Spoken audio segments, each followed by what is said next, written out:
And welcome back. Thom Hartmann here with you, and I'm very, very happy to have in the studio with me Faith Gemmill. She is with the REDOIL Alaska group. REDOILAK.org is the website on the internet, and if you go to Facebook, facebook.com/REDOILAlaska, it's all spelled out, REDOIL. And you can tweet her at REDOILAlaska as well, right? Yes. Faith, welcome to the program. Thank you. Thanks so much for joining us. So tell us about the Indigenous movement in Alaska and presumably around the country, hopefully around the world, to protect lands against being despoiled by, in particular, I guess, fossil fuel extraction. Yes. REDOIL was created by grassroots Alaska Natives from every nation within Alaska, Indigenous nation. Mm-hmm. So Inupiat, Aleut, Yupik, Athabaskan, Tlingit, Dena'ina. We created REDOIL to address the detrimental impacts of fossil fuel and mining in our traditional territories, but also to address the catastrophic consequences of climate change, which we see daily in Alaska now. And we address the self-determination rights of Indigenous peoples, but also uphold our subsistence rights. That's the foundation of our work. And we work on major issues within Alaska where the extractive industries are coming into our territories and trying to drill for oil or gas, mine for coal, gold, and like right now, we're trying to protect the Arctic National Wildlife Refuge. That's an issue that's going to come up in Congress. And that area is the last 5% of America's Arctic coast that's still protected. 95%. 95% is pretty much open to oil and gas development.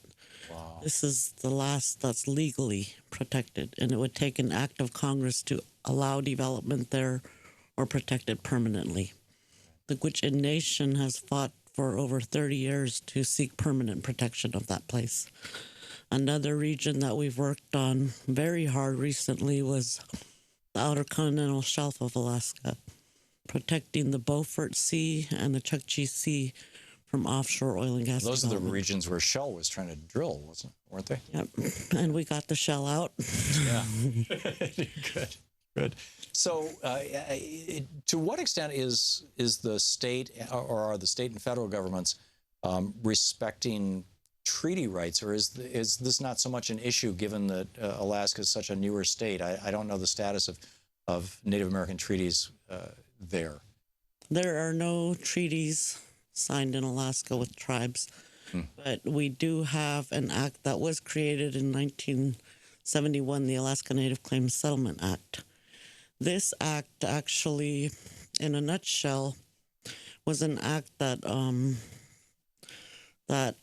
created for-profit Native corporations and took our ancestral territories, gave title to these corporations that it created, and not the tribes that were already there.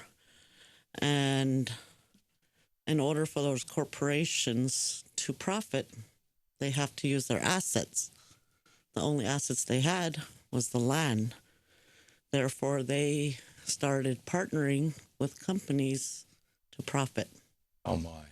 It was an act that was set up to assimilate Alaska Natives, to take our ancestral territories out of our hands, federally recognized tribes, and pass it to corporate interests, which they created, and an act that would undermine our sovereignty, and also an act in the end that would divide Alaska Native people.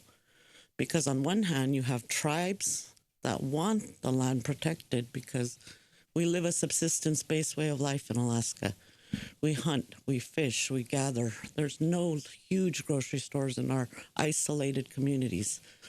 And so the land intact is vital to our survival. So we're fighting, the tribes want the land protected. Rather than exploited. Mm-hmm. The corporations, and these are native corporations. There's 13 regional corporations that were created under the Act. They have to profit, and so they are promoting. Seems like a divide and conquer strategy. This is the velvet glove over the iron fist of a dominator culture saying, oh, we'd be glad to help you out as long as you become just like us. Yes. You know, capitalists. It was an assimilation act. Yeah, that's remarkable. And so it's very different than tribes in the lower 48. Yeah, it sounds like it.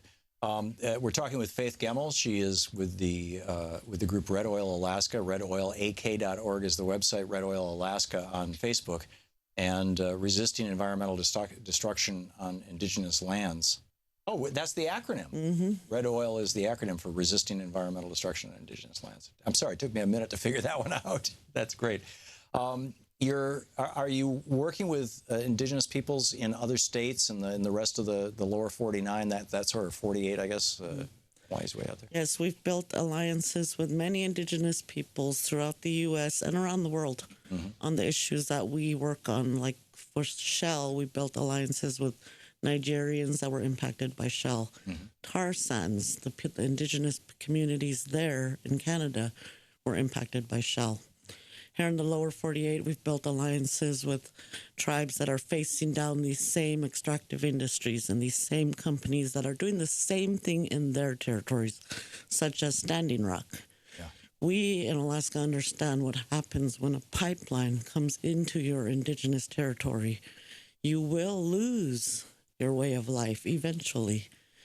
And it does contaminate the water. It does contaminate sacred sites. And so we sent many delegations to Standing Rock to stand in solidarity with the people there because we want to support and help them to defend what they still have.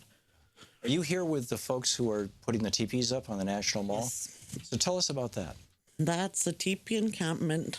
There's 7 teepees in a circle by the Washington Monument, and we're there. We're having different events for the next couple days, and then there will be a march on Friday where Indigenous people, people are still coming in and traveling in for this march, and it's an action it's an action for Standing Rock. Yeah. Water is life, Mini-Wachoni. It says that on the 2 main teepees. And we've had people coming through the camp, and we've had events. Yesterday was International Women's Day, so we had a lot of events for women, panels for Indigenous women. Marvelous. It was very nice. So people who are not Indigenous but want to support the work you're doing, I'm assuming check out the website. Check out the website. RedOilAK.org. Check out Facebook. Red Oil Alaska. Google us. Yeah. And are you part of a larger network, or is this loosely networked? It seems to me like people are getting together in ways that they haven't before. We're all working under the banner of Indigenous Rising, Native Nations Rise. Right. And it's many groups, many different nations and organizations that are facing down these industries, networking together. One of the coordinating bodies is Indigenous Environmental Network. Yeah, EIN. IEN. Mm-hmm. Yeah, and that's a great organization. We had somebody from there on here earlier. So Faith Gemmill, she's with the Resisting Environmental Destruction on Indian Lands group, which is the acronym is Red Oil.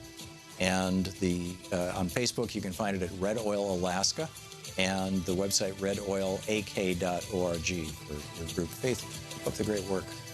Please, I wish you the very best. Thank you for coming on our program. Yes, thank you for having me. We'll be back in just a moment.